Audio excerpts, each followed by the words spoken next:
The same way you don't want to be dependent on a grant is the same way that your child does not want you to be dependent on them.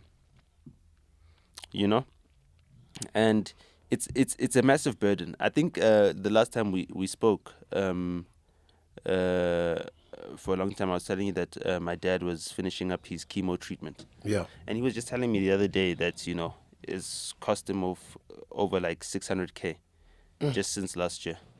How is he now? Yeah, well, he's doing better. Okay. But I'm just saying, like, imagine if that was 600K that would have to be paid by his children. You know what I mean? And that is the situation for majority of black people. And yet, the DA can then say NHI is a bad idea because the medical aid companies are going to lose money and everything else. Why don't the medical aid companies take the money that they're making? They make so much money. They just keep most of the money. They don't even use it. Let them go into another business that's profitable. They're private companies. How? Why should the government care that private companies are going out of business? They're private companies. They can go into something else. Fana aispadanga riding something else.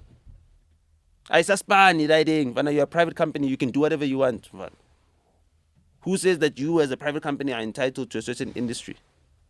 And an industry that is extracting the value of the services that are supposed to be provided by the state for the people's well-being.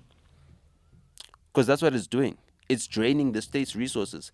These private companies, all these private hospitals, they all get subsidies from the government anyway. They do. For everything. So they're draining the state, they're using the state's resources, and plus, they're not the ones that pay for the colleges that educate the nurses and everything else. So they're using the state's resources in terms of educating people, in terms of giving them NSFASs, in terms of allowing them to get into the medical field. They're using those state resources, and also they want subsidies, and also they want the state to allow them to run a savings industry outside of state competition that allows people to pay for those services at a premium rate because they make them exclusive. Like, how is that justifiable? That is like completely evil.